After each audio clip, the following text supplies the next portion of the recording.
ಸರ್ಕಾರದ ಯೋಜನೆಗಳು ಸಮರ್ಪಕವಾಗಿ ಅನುಷ್ಠಾನ ಮಾಡಿ ಗ್ರಾಮೀಣ ಭಾಗದ ಕಟ್ಟಕಡೆಯ ವ್ಯಕ್ತಿಗೂ ತಲುಪಬೇಕು ಎಂದು ಮಹಿಳಾ ಮತ್ತು ಮಕ್ಕಳ ಕಲ್ಯಾಣ ಇಲಾಖೆಯ ಸಚಿವೆ ಲಕ್ಷ್ಮೀ ಹೆಬ್ಬಾಳ್ಕರ್ ಹೇಳಿದರು.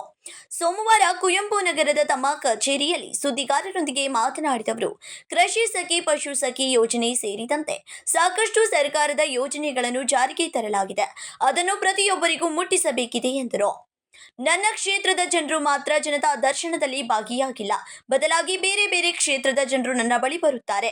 ನಾನು ಸಚಿವರಾಗಿರುವುದರಿಂದ ಸಾಕಷ್ಟು ಸಮಸ್ಯೆ ಇಟ್ಟುಕೊಂಡು ಜನ ಬರುತ್ತಾರೆ. ಅವರಿಗೆ ನ್ಯಾಯ ಒದಗಿಸಿ ಕೊಡುವ ಕೆಲಸ ಮಾಡುವ ಕರ್ತವ್ಯ ನನ್ನದು ಎಂದರು. ಗ್ರಾಮೀಣ ಭಾಗದ ಜನರು ಚಿನ್ನದ ಸರ ಉಡುಗೊರೆ ಕೊಟ್ಟಿರೋದು ಅವರ ಪ್ರೀತಿ ವಿಶ್ವಾಸಕ್ಕೆ ಬೆಲೆ ಕಟ್ಟಲಾಗದು.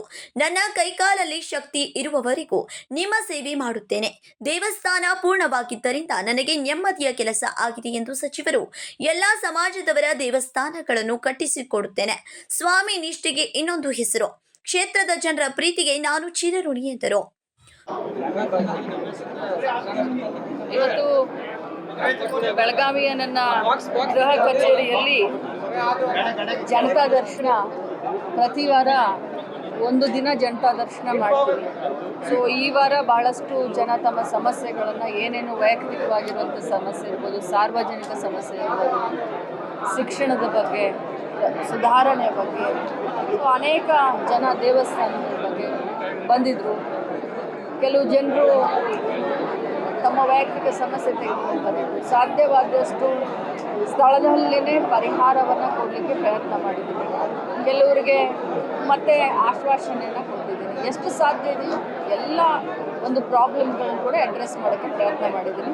ಜೊತೆಯಲ್ಲಿ ಇವತ್ತು ನಮ್ಮ ಸರ್ಕಾರದ ವತಿಯಿಂದ ಸರ್ಕಾರದ ಭಾಗ ಗ್ರಾಮೀಣ ಮಟ್ಟದಲ್ಲಿ ಕೆಲವೊಂದು ಹೆಣ್ಮಕ್ಳಿಗೆ ನಾವು ಕೃಷಿ ಸಖಿ ಅಂತ, ಪಶು ಸಖಿ ಅಂತ, ಮತ್ತು ನಮ್ಮ ಸಂಜೀವಿನಿ ಒಕ್ಕೂಟ, ಅಕ್ಕ ಕೆಫೆ, ಆಶಾ ಕಾರ್ಯಕರ್ತರು, ಹೀಗೆ ಭಾಳಷ್ಟು ಸುಮಾರು ಸರ್ಕಾರದ ಯೋಜನೆಗಳನ್ನು ಗ್ರಾಮ ಮಟ್ಟದಲ್ಲಿ ರೈತರಿಗೆ ತಲುಪಿಸಲಿಕ್ಕೆ ನಾವು ಮಹಿಳೆಯರನ್ನು ಗೌರವಧನ ಕೊಟ್ಟು, ಅವರಿಗೆ ತಿಂಗಳಿಗೆ ಗೌರವಧನ ಸರ್ಕಾರದಿಂದ ಅವ್ರನ್ನ ಕೊಟ್ಟು ಸರ್ಕಾರದಿಂದ ಅವರನ್ನು ನೇಮಿಸಿದ್ದೀವಿ.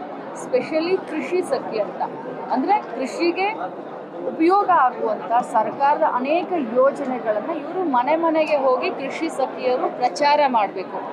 ಆಮೇಲೆ ಸರ್ಕಾರದ ಯೋಜನೆಗಳ ಜೊತೆಯಲ್ಲಿ ಹವಾಮಾನದ ಒಂದು ನೀತಿ ನಿಯಮಗಳನ್ನು ಕೂಡ ರೈತರಿಗೆ ಹೇಳಬೇಕು. ಸರ್ಕಾರದಿಂದ ಬರುವಂಥ ಎಲ್ಲ ಸಬ್ಸಿಡಿ ಆಗಿರ್ಬೋದು, ಬೀಜ ಆಗಿರ್ಬೋದು, ಗೊಬ್ಬರ ಆಗಿರ್ಬೋದು, ಔಷಧಿಗಳಾಗಿರ್ಬೋದು, ಸರ್ಕಾರದಿಂದ ಬರುವಂಥ ಎಲ್ಲ ಸೌಲಭ್ಯಗಳನ್ನು ಕೃಷಿಕರಿಗೆ ಅದನ್ನು ಹೋಗಿ ಮನೆ ಬಾಗಿಲಿಗೆ ಈ ಕೃಷಿ ಸಖಿಯರು ಹೇಳಬೇಕು. ಸೊ ಇವತ್ತು ಅವರನ್ನು ಕರೆದು ನನ್ನ ಕ್ಷೇತ್ರದಲ್ಲಿ ಎಷ್ಟು ಜನರಿಗೆ ಅವರು ಅನುಕೂಲ ಮಾಡಿಕೊಡ್ತಾ ಇದ್ದಾರೆ ಅನ್ನೋದರ ಒಂದು ಪಕ್ಷಿ ನೋಟವನ್ನು ತೆಗೆದುಕೊಂಡೆ. ಅದರ ಜೊತೆಯಲ್ಲಿ ಹೈನುಗಾರಿಕೆಯನ್ನು ನಾವು ಹೈನುಗಾರಿಕೆ ಉತ್ಪನ್ನವನ್ನು ಜಾಸ್ತಿ ಮಾಡಬೇಕು. ರೈತರಿಗೆ ಹೈನುಗಾರಿಕೆಯಿಂದ ಅನುಕೂಲ ಆಗಬೇಕು. ರೈತರಿಗೆ ಅನುಕೂಲ ಆಗಲಿಕ್ಕೇ ಹಾಲಿನ ಬೆಲೆಯನ್ನು ನಾವು ಏರಿಸಿದ್ದೀವಿ. ಇದರಿಂದ ರೈತರಿಗೆ ನೇರವಾಗಿ ಬೆನಿಫಿಟ್ ಆಗುತ್ತೆ. ಅದಕ್ಕೋಸ್ಕರ ಇವತ್ತು ಪಶು ಸಖಿಯರನ್ನು ಕೂಡ ನಾನು ಇವತ್ತು ನಮ್ಮ ಗೃಹ ಕಚೇರಿಯಲ್ಲಿ ಕರೆದು ಮೀಟಿಂಗನ್ನು ತೆಗೆದುಕೊಂಡೆ.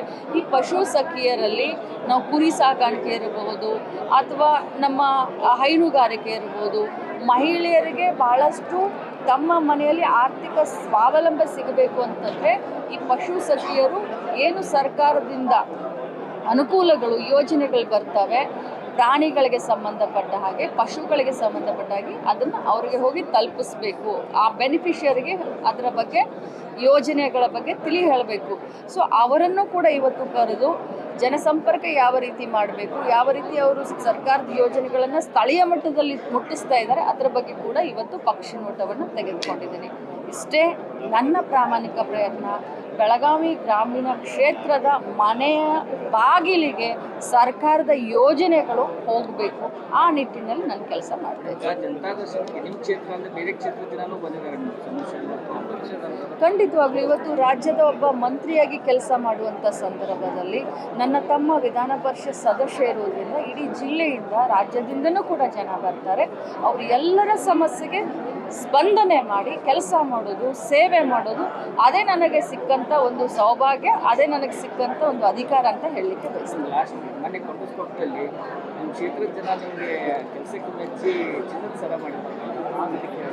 ಭಾಳಷ್ಟು ನಾನು ಕೊಂಡಸ್ಕೊಪ್ ಗ್ರಾಮದ ನನ್ನೆಲ್ಲ ಹಾಲು ಮತ್ತು ಸಮಾಜ, ಬೇರೆ ಸಮಾಜದ ಬಾಂಧವರಿಗೆ ಧನ್ಯವಾದ ಹೇಳ್ತೀನಿ. ಯಾಕಂತಂದರೆ ಈ ಒಂದು ಯುಗದಲ್ಲಿ ರಾಜಕಾರಣಿಗಳಂತಂದರೆ ಬರೀ ಚೀಮಾರಿ ಹಾಕೋದೇ ಇರುತ್ತೆ. ಆದರೆ ಇಂಥ ಸಂದರ್ಭದಲ್ಲಿ ಒಬ್ಬ ರಾಜಕಾರಣಿಯನ್ನು ಒಬ್ಬ ಮನೆ ಮಗಳಂತ ಹೇಳಿ, ತವರ ಮನೆ ಉಡುಗೊರೆ ಅಂತ ಹೇಳಿ, ಅದು ಗಗನಕ್ಕೆ ಏರ್ತಾ ಇದೆ ಚಿನ್ನ.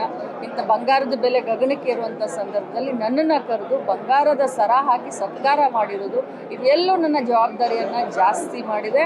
ಮತ್ತು ಈ ಪ್ರೀತಿ ವಿಶ್ವಾಸವನ್ನು ಇನ್ನೂ ಗಟ್ಟಿಯಾಗಿಗೊಳಿಸ್ಲಿಕ್ಕೆ 2 ಪಟ್ಟು ಜಾಸ್ತಿ ಅವರ ಸೇವೆಯನ್ನು ಮಾಡುವಂಥ ಒಂದು ಹುರುಪು ಕೂಡ ನನ್ನಲ್ಲಿ ಬಂದಿದೆ. ಸೊ ಈ ಮುಖಾಂತರ ಇಷ್ಟೇ ಹೇಳಲಿಕ್ಕೆ ಬಯಸ್ತೇನೆ, ಒಬ್ಬ ಜನಪ್ರತಿನಿಧಿ ತನ್ನೆಲ್ಲ ಜೀವನವನ್ನು ಜನರಿಗೋಸ್ಕರ ಮುಡಿಪಾಗಿ ಇಡಬೇಕು ಅನ್ನುವಂಥ ನನ್ನ ಆಸೆಗೆ ಅದು ಇನ್ನಷ್ಟು ನೀರು ಹಾಕಿ ಚಿಗುರನ್ನು ಒಡಿಸಿದೆ.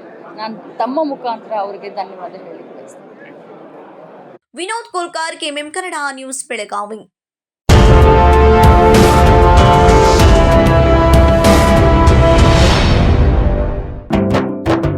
जले दीप अंगना में होगी रोशन दुनिया, पलकों तले छा जाए चांद तारों का साया, रंगोली में खिले रंग खुशियों के भी तराने, तन मन झिलमिल जाए हर पल होंगे सुहाने, ये अटूट बंधन खिले हर आशियाना, रंग वस्त्रों का खजाना, मन भाए आराधना, आराधना मारुति गली बेलगाम, मन भाए आराधना.